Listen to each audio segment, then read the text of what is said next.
യോഹന്നാന്റെ സുവിശേഷം 17-ാം അധ്യായം 3-ാം തിരുലിഖിതം.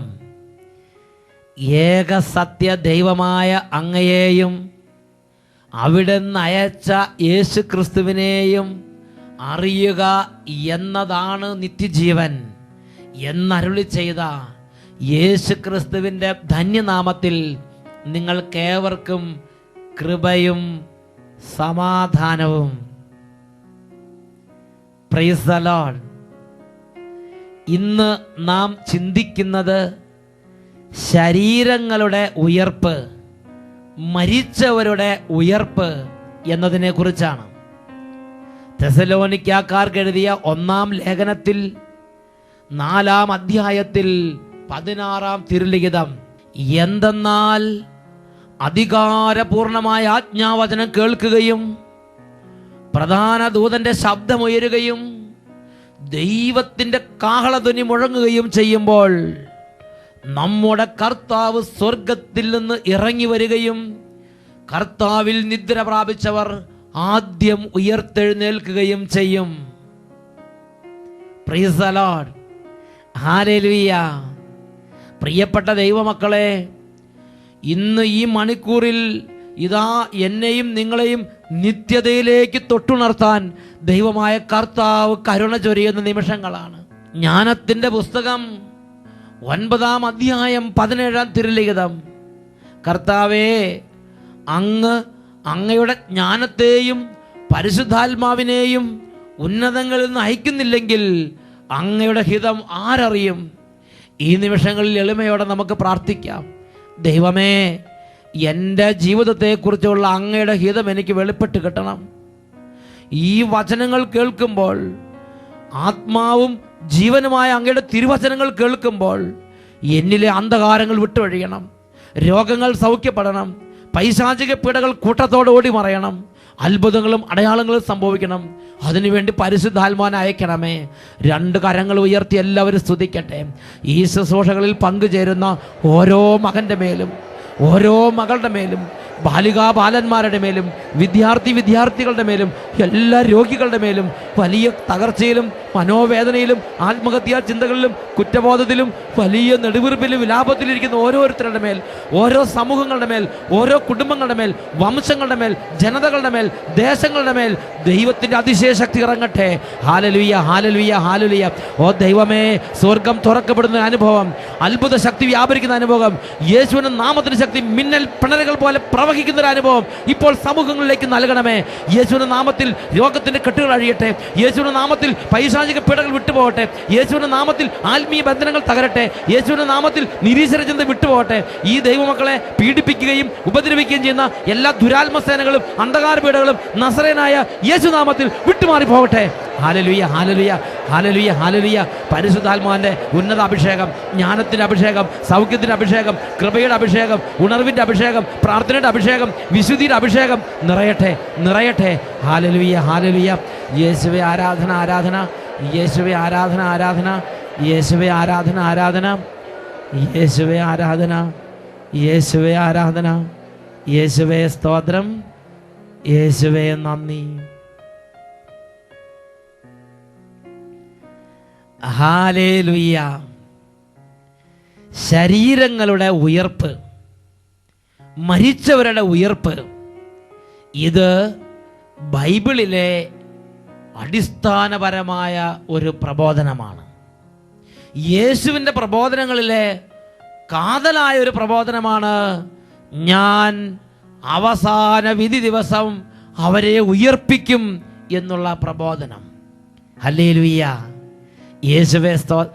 ഓരോ വിശ്വാസിയും വിശ്വാസ പ്രമാണം ചൊല്ലുമ്പോൾ ഹൃദയത്തിൽ താലോലിച്ച് ഏറ്റുപറയുന്ന ഒരു പ്രഖ്യാപനമാണ്, ശരീരങ്ങളുടെ ഉയർപ്പിലും ഞാൻ വിശ്വസിക്കുന്നു.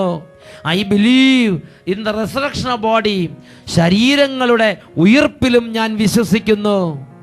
ഹല്ലേലൂയ. ഇതിനെക്കുറിച്ച് കത്തോലിക്കാ സഭയുടെ മതബോധന ഗ്രന്ഥത്തിൽ 990 ഖണ്ഡികയിൽ നാം വായിക്കുന്ന പ്രകാരമാണ്, ശരീരത്തിൻ്റെ ഉയർപ്പ് എന്നതിന് മരണശേഷം അമർത്യമായ ആത്മാവ് ജീവിക്കുമെന്ന് മാത്രമല്ല, നമ്മുടെ മർത്യമായ ശരീരം പോലും ജീവനിലേക്ക് വരുമെന്ന് കൂടി അർത്ഥമുണ്ട്. നമ്മുടെ മർത്യമായ ശരീരം എന്ന് പറയുന്നത് ഈ ശരീരം ഒരുപാട് പേർക്ക് മരണത്തിന് ശേഷം ജീവിതമുണ്ട് എന്ന് ബോധ്യമുണ്ട്. മരണത്തിന് ശേഷം നമ്മുടെ ആത്മാവ് ജീവിക്കുമെന്ന് ബോധ്യമുണ്ട്. മരണത്തിന് ശേഷം നമ്മുടെ ആത്മാവ് പിതാവായ ദൈവത്തിൻ്റെ സന്നിധി യുഗങ്ങളോളം അവിടത്തോടുകൂടെ വാഴുമെന്ന് ബോധ്യമുണ്ട്. എന്നാൽ നമ്മൾ ഇപ്പോൾ ധരിച്ചിരിക്കുന്ന ഈ ശരീരം അന്ത്യവിധി ദിവസത്തിൽ ഉയർപ്പിക്കപ്പെടുമെന്നും ഈ ശരീരം തന്നെ നമ്മുടെ ആത്മാവിനോട് ചേർക്കപ്പെടുമെന്നും അങ്ങനെ ഈ ശരീരത്തോട് കൂടെ തന്നെ നാം ദൈവത്തെ ആരാധിക്കുമെന്നും എത്ര പേർക്ക് വിശ്വസിക്കാൻ കഴിയും? ഇത് മനുഷ്യബുദ്ധി കൊണ്ട് ചിന്തിക്കാനും ഉൾക്കൊള്ളാനും പറ്റുന്നൊരു വിഷയമല്ല. പരിശുദ്ധാത്മാവിന്റെ സഹായം കൊണ്ട് മാത്രമേ ഈ കാര്യം ഗ്രഹിക്കാൻ എനിക്കും നിങ്ങൾക്ക് കഴിയുകയുള്ളൂ. ഓരോ മകനെയും മകളെയും പരിശുദ്ധാത്മാവ് സഹായിക്കട്ടെ.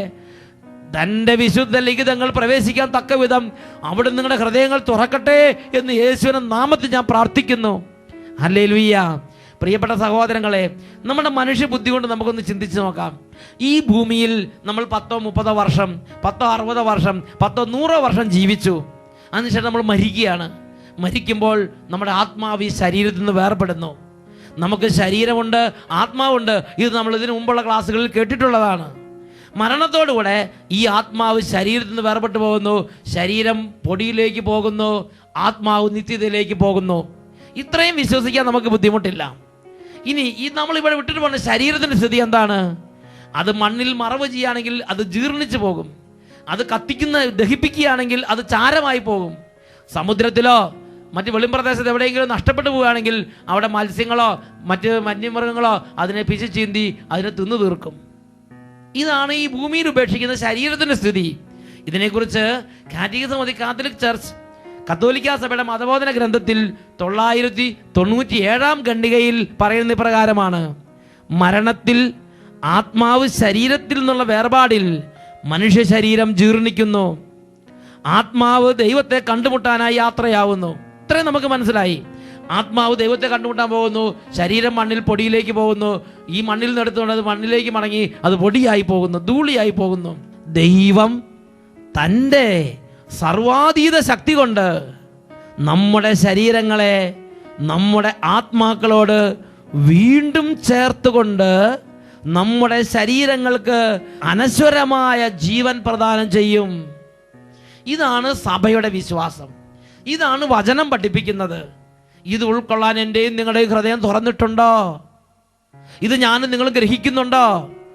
ഞാനും നിങ്ങൾ ധരിച്ചിരിക്കുന്ന ഈ ശരീരം, ഇപ്പോൾ എനിക്ക് നിങ്ങൾക്കുള്ള ഈ മനുഷ്യ ശരീരം മരണത്തിന് ശേഷം ആയിരക്കണക്കിന് വർഷങ്ങൾ കഴിഞ്ഞ്, 100 കണക്കിന് വർഷങ്ങൾ കഴിഞ്ഞ് ദൈവത്തിൻ്റെ സമയത്ത്, ലോകാവസാനത്തിൽ, അന്ത്യവിധി ദിനത്തിൽ വിശുദ്ധ ലിഖിതത്തിൽ പഠിപ്പിക്കുകയാണ്, സഭയുടെ പ്രബോധനത്തിൽ പഠിപ്പിക്കുകയാണ്, അന്തിമ വിധി ദിനത്തിൽ ഈ ശരീരം നമ്മുടെ ആത്മാവിനോട് ദൈവം തൻ്റെ സർവാതീതമായ ശക്തി കൊണ്ട് ഒന്നിപ്പിക്കും.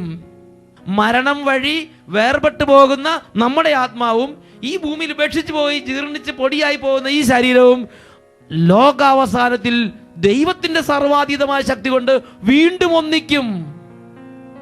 ഇതാണ് നമുക്ക് മനസ്സിലാക്കാൻ ബുദ്ധിമുട്ടുള്ള സംഗതി. ഇതെങ്ങനെ സംഭവിക്കും?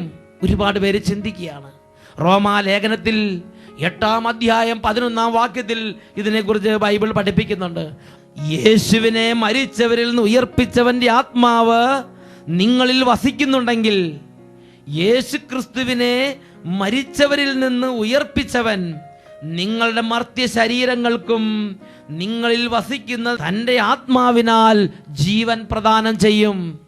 ദൈവത്തിൻ്റെ ആത്മാവിൻ്റെ അപരിമേയമായ ശക്തി കൊണ്ട് ഈ ശരീരങ്ങൾക്ക് ഒരിക്കൽ കൂടെ ജീവൻ പ്രദാനം ചെയ്യാൻ ദൈവത്തിന് കഴിയും.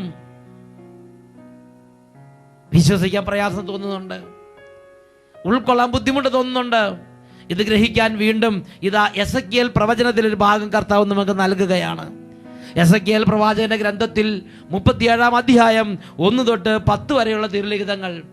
അവിടെ നമ്മൾ വായിക്കുന്ന എങ്ങനെയാണ്: ഇതാ ദൈവം തൻ്റെ പ്രിയദാസനായ പ്രവാചകനെ അസ്ഥികളുടെ ഒരു താഴ്വരയിലേക്ക് കൊണ്ടുവരികയാണ്. ഒരുപാട് കാലങ്ങളായി ഒരുപാട് പേര് മരിച്ച് അവരുടെ അസ്ഥി കഷ്ണങ്ങൾ അവശേഷിച്ച് കിടക്കുന്ന താഴ്വര, അസ്ഥികളുടെ താഴ്വര. 100 വർഷം മുമ്പ് മരിച്ചവരുണ്ടാകാം, 1000 വർഷം മുമ്പ് മരിച്ചവരുണ്ടാകാം, 10,000 വർഷം മുമ്പ് മരിച്ചവരുണ്ടാകാം. എപ്പോഴാണ് നമുക്ക് കൃത്യം അറിയാൻ പാടില്ല. ഒരുപാട് കാലങ്ങളായി മരിച്ചു കിടക്കുന്നവർ അസ്ഥികളുടെ താഴ്വരാം. ചിലപ്പോൾ യുദ്ധത്തിൽ കൂട്ടമായി കൊല ചെയ്യപ്പെട്ടതായിരിക്കാം, ചിലപ്പോൾ പ്രകൃതിക്ഷോഭം വന്ന് മരിച്ചവരായിരിക്കാം. എന്തുമാകട്ടെ, ഒരുപാട് തലയോട്ടികൾ കിടക്കുന്നു, ഒരുപാട് കാലിൻ്റെ അസ്ഥികൾ വേറെ ഭാഗത്ത് കിടക്കുന്നു. ഇങ്ങനെ പലത് ചിന്ന ഭിന്നമായി കിടക്കുകയാണ്. ചിലതൊക്കെ ഒടിഞ്ഞു തുറങ്ങിയിട്ടുണ്ട്, ചിലതൊക്കെ പൊടിഞ്ഞു പോയി, ചിലതൊക്കെ ദ്രവിച്ചു പോയി, ചിലത് കണ്ടാൽ മനസ്സിലാകാൻ പറ്റാതെയായി, ചിലത് കറുത്ത് പടച്ച് കിടക്കുന്നു. ഓരോ വിധത്തിൽ ദ്രവിച്ചും ക്ഷയിച്ചും പൊടിഞ്ഞും അങ്ങനെ ഇതാ ആ അസ്ഥികളുടെ താഴ്വരയിൽ ആയിരക്കണക്കിന് അസ്ഥികൾ അങ്ങനെ ചിന്ന ഭിന്നമായി കിടക്കുകയാണ്. ആരുടെയാണ്, എന്താണ്, പേരെന്താണ്, നാടേതാണ്, ഒന്നും ആർക്കും അറിവില്ല. ആരും പോലുമില്ലാതെ അങ്ങനെ ആയിരക്കണക്കിന് വർഷങ്ങളായി അവഗണിക്കപ്പെടുന്ന അസ്ഥികൾ ദൈവം പ്രവാചകനെ അസ്ഥികളുടെ താഴ്വരയിലേക്ക് കൊണ്ടുവന്ന് 37-ാം അധ്യായം 1-2 വാക്യങ്ങൾ നമുക്ക് വായിക്കാം.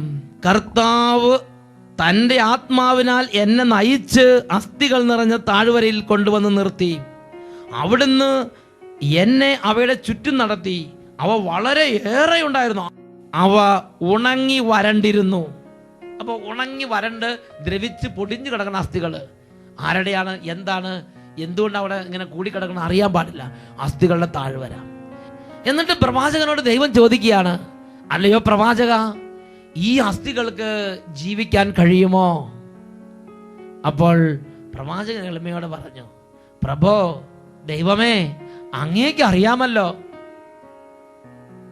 ദൈവം എന്തൊരു വലിയ കാര്യം പഠിപ്പിക്കാൻ ആഗ്രഹിക്കുകയാണ്. ദൈവം പ്രവാചകൻ പറഞ്ഞു 4 മുതലുള്ള വാക്യങ്ങൾ, അവിടുന്ന് എന്നോട് അരുളി ചെയ്തു, ഈ അസ്ഥികളോട് നീ പ്രവചിക്കുക, വരണ്ട അസ്ഥികളെ, കർത്താവിന്റെ വചനം ശ്രവിക്കുവിൻ. ദൈവമായ കർത്താവ് ഈ അസ്ഥികളോട് അരുളി ചെയ്യുന്നു, ഇതാ ഞാൻ നിങ്ങളിൽ പ്രാണൻ നിവേശിപ്പിക്കും, നിങ്ങൾ ജീവിക്കും. ഞാൻ നിങ്ങളുടെ മേൽ ഞരമ്പുകൾ വെച്ച് പിടിപ്പിക്കുകയും മാംസം വളർത്തുകയും ചർമ്മം പൊതിയുകയും നിങ്ങളിൽ പ്രാണൻ നിവേശിപ്പിക്കുകയും ചെയ്യും. നിങ്ങൾ ജീവൻ പ്രാപിക്കും. ഞാനാണ് കർത്താവ് എന്ന് അപ്പോൾ നിങ്ങൾ അറിയും. ഈ വചനങ്ങൾ പ്രഘോഷിക്കാൻ ദൈവമായ കർത്താവ് പ്രവാചകനോട് നിർദ്ദേശിക്കുകയാണ്. പ്രിയപ്പെട്ടവരെ, ജീവിച്ചിരിക്കുന്നവരോട് വചനം പ്രഘോഷിക്കുമ്പോൾ തന്നെ ഒരുപാട് പേര് ഇരുന്ന് ഉറങ്ങുകയാണ്. അങ്ങനെയെങ്കിൽ ഈ മരിച്ച ഈ അസ്ഥി കഷ്ണങ്ങൾ ദ്രവിച്ചതും മുറിഞ്ഞു കിടക്കുന്നതും ചിന്തഭിന്നമായി കിടക്കുന്നതും ലഗാനും ഇല്ലാതെ കിടക്കുന്ന ഈ അസ്ഥി കഷ്ണങ്ങൾ പറഞ്ഞ് ആര് കേൾക്കാനാ? ജീവിച്ച് സുബോധമുള്ളവരോടും അറിവുള്ളവരോടും പറഞ്ഞാൽ പോലും പലരും ഉൾക്കൊള്ളുന്നില്ല, അംഗീകരിക്കുന്നില്ല, അനുസരിക്കുന്നില്ല, ശ്രവിക്കുന്നില്ല. അങ്ങനെയെങ്കിൽ ഈ നിശബ്ദതയുടെ താഴ്വരയിൽ 10,000 വർഷങ്ങളെ മരിച്ചു കിടക്കുന്ന ഈ ഒരു ജീവന്റെ ഒരു കണിക പോലും ഈ അസ്ഥികളോട് പറഞ്ഞാൽ അനുസരിക്കുമോ? എന്തായാലും ശരി, ദൈവത്തിന്റെ ശക്തി വിശ്വാസം ഉണ്ടായിരുന്ന പ്രവാചകൻ മറ്റൊന്നും ഇടം വലം ചിന്തിക്കാൻ നിന്നില്ല. 7 മുതലുള്ള വാക്യങ്ങൾ നമ്മൾ കാണുന്ന എങ്ങനെയാണ്.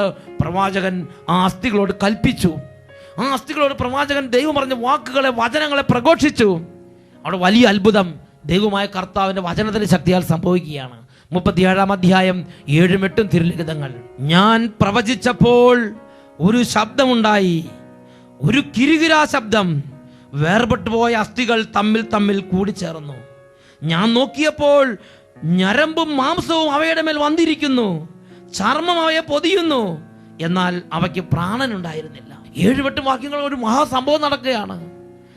നോക്കത്താത്ത ദൂരം ഇങ്ങനെ ഒരു മഹാ താഴ്വരയായി പൊടിഞ്ഞും ദ്രവിച്ചു കിടന്ന അസ്ഥികൾ. ഈ ദൈവത്തിന്റെ വചനം ദൈവം പറഞ്ഞതനുസരിച്ച് പ്രവാചകൻ അസ്ഥികളുടെ താഴ്വരയിൽ പ്രഖ്യാപിച്ചപ്പോൾ പ്രവാചകൻ ഒരു മഹാശബ്ദം കേൾക്കുകയാണ്. കിരികിരാന്നൊരു ശബ്ദം. നോക്കുമ്പോൾ അവിടുന്ന് ഇവിടുന്നും ഓരോ കഷ്ണങ്ങളെല്ലാം ഓടി ഓടി ഓടി ഓടി വന്ന് ഇതാ തലയോട്ടിയോട് ചേരുന്നു, കാലിനോട് ചേരുന്നു, കൈയോട് ചേരുന്നു. അങ്ങനെ മനുഷ്യ കോലങ്ങളായി, മനുഷ്യന്റെ സ്കെൽറ്റൻസായി, അസ്ഥികൂടങ്ങളായി ഓരോന്ന് രൂപം പ്രാപിച്ച് വേഗം അതിൻ്റെ അസ്ഥിയെ ആകർഷിച്ച് അതിൻ്റെ അസ്ഥികളോട് ചേർന്ന് ഓരോ മനുഷ്യനും അവനവൻ്റെ അസ്ഥികൾ തന്നെ തിരിച്ചു കിട്ടി എഴുന്നേറ്റ് ആ താഴ്വരയിൽ നിൽക്കുകയാണ്. ഇതാ പെട്ടെന്ന് മാംസം വന്ന് നിറയുന്നു, ഞരമ്പ് വന്ന് നിറയുന്നു, ചർമ്മം പൊതിയുന്നു, പേശികൾ നിറയുന്നു. ഇതാ ഒരു മഹാസൈന്യം പോലെ എഴുന്നേറ്റ്, പക്ഷേ ജീവൻ ഉണ്ടായിരുന്നില്ല. ഒരു മഹാസൈന്യം പോലെ എഴുന്നേറ്റ് നിന്നു, പക്ഷെ ജീവൻ ഉണ്ടായിരുന്നില്ല. വീണ്ടും ദൈവം പ്രവാചകനോട് പറഞ്ഞു, 4 വായുക്കളിൽ നിന്ന് ജീവശ്വാസത്തോട് കൽപ്പിക്കുക, ഇവരുടെ മേൽ വന്ന് നിറയാൻ. പ്രവാചകൻ കൽപ്പിച്ചു. ജീവശ്വാസം അവരുടെ മേൽ നിറഞ്ഞു. അവ ഒരു മഹാസൈന്യം പോലെ ചലിക്കാൻ തുടങ്ങി. പ്രിയപ്പെട്ട സഹോദരങ്ങളെ, ഇവിടെ ദൈവം നേരിട്ട് പറഞ്ഞില്ല. 10,000-കണക്കിന് വർഷങ്ങളായി മരിച്ച് മണ്ണടിഞ്ഞ് ആരാന്നറിയാതെ എന്താണെന്നറിയാതെ തകർന്നു കിടക്കുന്ന ഈ അസ്ഥികള് ദൈവം നേരിട്ട് പറഞ്ഞില്ല, പ്രവാചകൻ ദൈവം പറഞ്ഞ വാക്കുകൾ പറഞ്ഞപ്പോൾ ഇതാ കിരുകിരാന്ന് പറഞ്ഞ അസ്ഥിയോട് തമ്മിൽ ഓടി ഓടി ഓടി വന്ന് ചേർന്ന് ഇതാ മനുഷ്യനായി എഴുന്നേറ്റ് നിൽക്കുകയാണ്. ഇതാ ജീവൻ വെക്കുകയാണ്, ഇതാ നടക്കുകയാണ്, പുതിയ ശരീരം, പുതിയ രീതി, ഇതാ എഴുന്നേറ്റ് പോകുന്നു. അസ്ഥിയോട് ചേർന്ന് മനുഷ്യൻ ആദ്യത്തെ ശരീരത്തിലേക്ക് തിരിച്ചു വരുന്ന രംഗം നമുക്കൊരു പ്രവാചകൻ പറഞ്ഞപ്പോൾ ഇങ്ങനെ നടന്നെങ്കിൽ സർവശക്തനായ ദൈവത്തിന്റെ സർവാതീതമായ ശക്തി കൊണ്ട് ആയിരക്കണക്കിന് 1000 10,000 വർഷം കഴിഞ്ഞ് നമ്മുടെ ഈ ശരീരത്തെ വീണ്ടും ജീവിപ്പിക്കാൻ കഴിയുകയില്ല എന്ന് നിങ്ങൾ വിചാരിക്കുന്നുവോ? ദൈവത്തിന്റെ ശക്തിയെ ചെറുതായി കാണരുത്. ദൈവം പറഞ്ഞ വചനത്തെ അംഗീകരിക്കണം. അതാണ് കത്തോലിക്ക സഭയുടെ മതബോധന ഗ്രന്ഥത്തിൽ 997 ഖണ്ഡികയിൽ പറയുന്നത്, ദൈവം തൻ്റെ സർവാതീത ശക്തി കൊണ്ട് നമ്മുടെ ശരീരങ്ങളെ നമ്മുടെ ആത്മാക്കളോട് വീണ്ടും ചേർത്തുകൊണ്ട് നമ്മുടെ ശരീരങ്ങൾക്ക് അനശ്വരമായ ജീവൻ പ്രദാനം ചെയ്യും. ഫിലിപ്പിയ ലേഖനം 3-ാം അധ്യായം 21-ാം വാക്യം, സകലത്തെയും കീഴ്പ്പെടുത്താൻ കഴിവുള്ള തൻ്റെ ശക്തി വഴി അവിടുന്ന് നമ്മുടെ മർത്യ ശരീരത്തെ അവിടുത്തെ മഹത്വമുള്ള ശരീരം പോലെ രൂപാന്തരപ്പെടുത്തും. ഫിലിപ്പിയ ലേഖനം 3-ാം അധ്യായം 21-ാം തിരുലിഖിതം.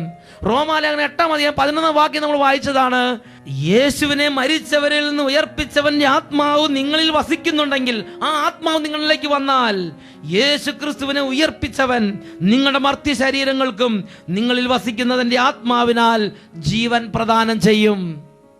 ഹല്ലേലൂയ. ഇന്നല്ലെങ്കിൽ നാളെ ഈ ശരീരം എനിക്കും നിങ്ങൾക്കും തിരിച്ചു കിട്ടും. ഈ ശരീരം ദൈവത്തിൻ്റെ സന്നിധിയിൽ ദൈവത്തിന് കൂട്ടി യോജിപ്പിക്കാൻ കഴിയും. ഹല്ലേലൂയ. ഇത് എന്നാണ് കൂട്ടി യോജിപ്പിക്കുക എന്നാണ് ചിലർ ചിന്തിക്കുന്നത്. ബൈബിളിൽ പഠിപ്പിക്കുന്നത് എങ്ങനെയാണ്? ലോകാവസാനത്തിലാണ് ഈ ശരീരം ആത്മാവിനെ വീണ്ടും പുലുകുന്നത്. ദൈവം ഉയർപ്പിക്കുന്നത് ലോകാവസാനത്തിലാണ്. തെസ്സലോനിക്കക്കാർക്ക് എഴുതിയ 1-ാം ലേഖനത്തിൽ 4-ാം അധ്യായം 16-ാം വാക്യത്തിൽ, എന്തെന്നാൽ അധികാരപൂർണമായ ആജ്ഞാവചനം കേൾക്കുകയും പ്രധാന ദൂതന്റെ ശബ്ദം ഉയരുകയും ദൈവത്തിന്റെ കാഹളധ്വനി മുഴങ്ങുകയും ചെയ്യുമ്പോൾ നമ്മുടെ കർത്താവ് സ്വർഗത്തിൽ നിന്ന് ഇറങ്ങി വരികയും ക്രിസ്തുവിൽ നിദ്ര പ്രാപിച്ചവർ, ക്രിസ്തുവിൽ മരണമടഞ്ഞവർ ആദ്യം ഉയർപ്പിക്കപ്പെടുകയും ചെയ്യും. Praise the Lord. ഹല്ലേലൂയ. യോഹന്നാന്റെ സുവിശേഷത്തിൽ 6-ാം അധ്യായത്തിൽ 44-ാം തിരുലിഖിതം, അന്ത്യവിധി ദിനത്തിൽ ഞാൻ അവനെ ഉയർപ്പിക്കും. Praise the Lord. അവസാനത്തെ വിധി ദിനത്തിലാണ്, ലോകാവസാനത്തിലാണ് ഈ ശരീരങ്ങൾ ഉയർപ്പിക്കപ്പെടുക. ഹല്ലേലൂയ. പ്രിയപ്പെട്ട സഹോദരങ്ങളെ, ഈ ശരീരം വിശുദ്ധമാണ്. ഇത് ദൈവത്തിന് വിലയുള്ളതാണ്. ഇന്ന് ഈ ഭൂമിയിൽ നമ്മളത് ഉപേക്ഷിച്ച് പോയാലും ഇന്നല്ലെങ്കിൽ നാളെ ദൈവം നമ്മുടെ ആത്മാവിനോട് ഈ ശരീരത്തെ ചേർക്കും. പ്രിയപ്പെട്ട സഹോദരങ്ങളെ, ഇന്ന് നമ്മൾ ചിന്തിക്കേണ്ടത്, ആർക്കൊക്കെയാണ് ഉയർപ്പുള്ളത്? എല്ലാവർക്കും ഉയർപ്പുണ്ടോ? കുറേ പേര് ചിന്തിക്കുന്നത് വിശുദ്ധരായ ആളുകൾക്ക് മാത്രമേ ഉയർപ്പുള്ളൂ എന്നുള്ളതാണ്. എന്നാൽ വിശുദ്ധ പഠിപ്പിക്കുന്ന അങ്ങനെയല്ല. യോഹന്നാന്റെ സുവിശേഷം 5-ാം അധ്യായം 28-ഉം 29-ഉം തിരുലിഖിതങ്ങൾ, ഇതാ നിങ്ങൾ വിസ്മയിക്കേണ്ട, എന്തെന്നാൽ കല്ലറകളിലുള്ളവരെല്ലാം അവന്റെ സ്വരം ശ്രവിക്കുന്ന സമയം വരുന്നു. അപ്പോൾ നന്മ ചെയ്തവർ ജീവന്റെ ഉയർപ്പിനായും തിന്മ ചെയ്തവർ ശിക്ഷാവിധിയുടെ ഉയർപ്പിനായും പുറത്തു വരും. കത്തോലിക്ക സഭയുടെ മതബോധന ഗ്രന്ഥത്തിൽ 998-ാം ഖണ്ഡികയിൽ ഇതിനെക്കുറിച്ച് പഠിപ്പിക്കുന്ന പ്രകാരമാണ്. ആരാണ് ഉയർത്തെഴുന്നേൽക്കുന്നത്? നല്ലവർ മാത്രമോ? മരിച്ചവർ എല്ലാവരും ഉയർത്തെഴുന്നേൽക്കും. നന്മ ചെയ്തവർ ജീവന്റെ ഉയർപ്പിനായും തിന്മ ചെയ്തവർ ശിക്ഷാവിധിയുടെ ഉയർപ്പിനായും പുറത്തു വരും. പ്രിയ ദൈവവൈതലേ, ഈ വചനം കേട്ടുകൊണ്ടിരിക്കുമ്പോൾ ഒരുപക്ഷെ നീ ഇത് വിശ്വസിക്കുന്നുണ്ടായിരിക്കാം, ഒരുപക്ഷെ നീ ഇത് വിശ്വസിക്കുന്നില്ലായിരിക്കും. നീ വിശ്വസിക്കുന്നുണ്ടെങ്കിലും നീ വിശ്വസിക്കുന്നില്ലെങ്കിലും, നീ ക്രിസ്ത്യാനിയാണെങ്കിലും നീ ക്രിസ്ത്യാനി അല്ലെങ്കിലും, നീ ബാലനായിരുന്നാലും നീ വൃദ്ധനായിരുന്നാലും, നീ പഠിപ്പുള്ളവനാണെങ്കിലും നീ പഠിപ്പില്ലാത്തവനാണെങ്കിലും, നീ നന്മ പ്രവർത്തിക്കുന്നതാണെങ്കിലും നീ തിന്മ പ്രവർത്തിക്കുന്നവനാണെങ്കിലും, നീ ദുഷ്ടനാണെങ്കിലും നീ ശിഷ്ടനാണെങ്കിലും, നിന്റെ അവസ്ഥ എന്തോ ആയിക്കൊള്ളട്ടെ, നീ ഇന്ന് മരിച്ചാൽ, നീ മരിച്ചാൽ, ഈ ലോകത്തിൽ ശരീരം വിട്ടുപോയാൽ, മരണത്തിൽ ലോകാവസാനത്തിൽ എല്ലാവർക്കും ഉയർപ്പുണ്ട്. നീയും ഉയർപ്പിക്കപ്പെടും. നിന്റെ ശരീരം ഉയർപ്പിക്കും. നന്മ ചെയ്തവർ നിത്യജീവന്റെ ഉയർപ്പിനായും തിന്മ ചെയ്തവർ ശിക്ഷാവിധിയുടെ ഉയർപ്പിനായും പുറത്തു വരും. ദാനിയേൽ പ്രവാചന പുസ്തകത്തിൽ 12-ാം അധ്യായത്തിൽ 2-ാമത്തെ തിരുലിഖിതം, ഭൂമിയിലെ പൊടിയിൽ ഉറങ്ങുന്ന അനേകർ ഉണരും. ചിലർ നിത്യജീവനായും ചിലർ ലജ്ജയ്ക്കും നിത്യനിന്ദയ്ക്കും വേണ്ടി. ചിലർ നിത്യജീവനായും മറ്റു ചിലർ ലജ്ജയ്ക്കും നിത്യനിന്ദയ്ക്കും വേണ്ടി. പ്രിയ ദൈവ പൈതലേ, ഇന്ന് നിന്റെ ജീവിതം എങ്ങനെയാണോ അങ്ങനെയായിരിക്കും ലോകാവസാനത്തിൽ നിന്റെ ഉയർപ്പിൽ നിനക്ക് ലഭിക്കാനിരിക്കുന്ന ഭാവി മഹത്വവും. അനേകർ പിതാവിൻ്റെ രാജ്യത്തിൽ സൂര്യനെ പോലെ പ്രശോഭിച്ച് സൂര്യനെ പോലെ വെട്ടിത്തിളങ്ങുന്ന ശരീരവും പ്രകാശം പോലെ ധവളമായ വസ്ത്രവും ധരിച്ച് പിതാവിൻ്റെ രാജ്യത്തിൽ പിതാവിനെ ആരാധിക്കുമ്പോൾ, ദുഷ്ടരും തിന്മ പ്രവർത്തിച്ചവരും അന്ധകാര കൂപത്തിൽ ഈ ശരീരത്തോട് കൂടെ വേദന സഹിക്കേണ്ടി വരും എന്ന് തിരുലിഖിതങ്ങൾ പഠിപ്പിക്കുന്നല്ലോ. എഴുന്നേറ്റ് നിൽക്കാം. ഈ നിമിഷങ്ങളിൽ നമ്മൾ കർത്താവിനോട് പ്രാർത്ഥിക്കുകയാണ്. ഓ ദൈവമേ, തിരിച്ചറിവിൻ്റെയും പരിജ്ഞാനത്തിൻ്റെ അഭിഷേകം കൊണ്ട് പൂരിതമാക്കണമേ.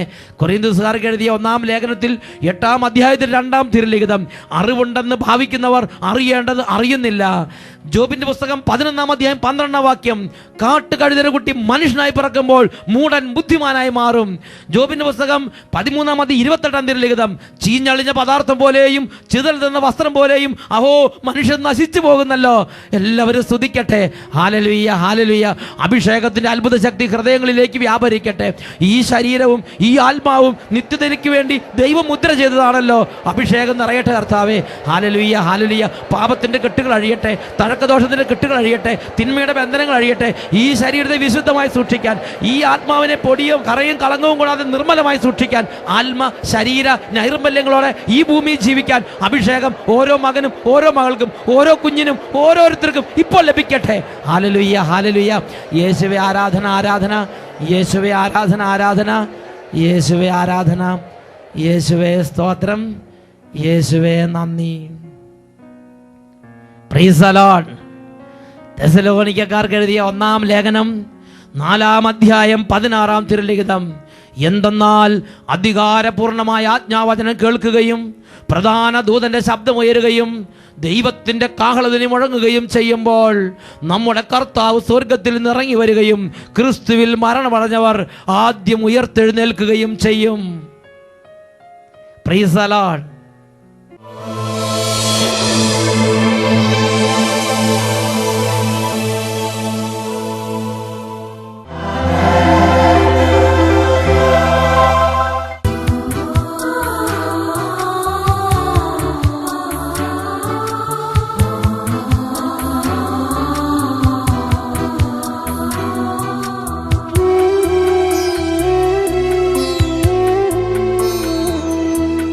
തിരുമുമ്പിൽ ബലിയായി തീരാൻ, തിരുമാംസരക്തമാകാൻ, തിരുമുമ്പിൽ ബലിയായി തീരാൻ, തിരുമാംസരക്തമാകാൻ, ഉരുകുന്ന ഹൃദയങ്ങളോടെ അണയുന്നു അൾത്താരമുന്നിൽ, ഉരുകുന്ന ഹൃദയങ്ങളോടെ അണയുന്നു അൾത്താരമുന്നിൽ. ചെറുതെങ്കിലും ജീവകാണിക്കയിൽ കൃപമാരി തൂകേണമേ,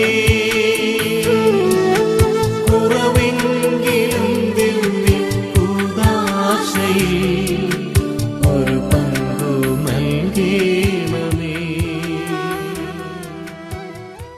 ഞാൻ നിന്നെ സുഖപ്പെടുത്തുന്ന കർത്താവാണ് എന്നരുളി ചെയ്ത സർവശക്തനായ ദൈവത്തിൻ്റെ മുമ്പിലാണ് ഇപ്പോൾ ഞാനും നിങ്ങളും ആയിരിക്കുന്നത്. മകനേ, മകളെ, ഈ നിമിഷങ്ങളിൽ വേദനയുടെ നടുവിൽ, സങ്കടത്തിൻ്റെയും കണ്ണുനീരിൻ്റെ നടുവിൽ തകരുന്നൊരു ജീവിതമാണ് നിന്റെ ജീവിതം. നീ നിന്റെ 2 കരങ്ങൾ കർത്താവിലേക്ക് ഉയർത്തുക. ഈശോയിലേക്ക് 2 കരങ്ങൾ ഉയർത്തുക. യേശുവേ സുഖപ്പെടുത്തണമേ. കരഞ്ഞ് നിലവിളിച്ച് എല്ലാവരും പ്രാർത്ഥിക്കുന്നു. സുഖമാക്കണേ, സുഖമാക്കണേ, യേശുവേ സുഖമാക്കണേ. രോഗികളും ദുഃഖിതരും ഉറക്കെ പ്രാർത്ഥിക്കുന്നു. സുഖമാക്കണേ, സുഖമാക്കണേ,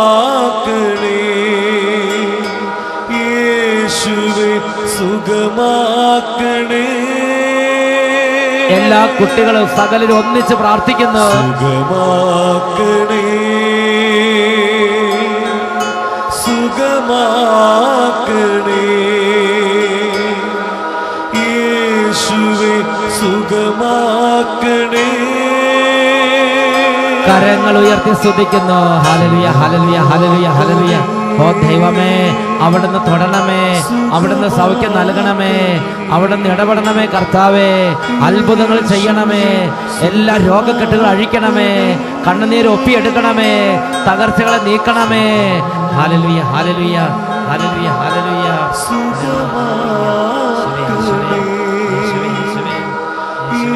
യേശുവേ സുഖമാക്കണേ. യേശുവേ സുഖമാക്കണേ.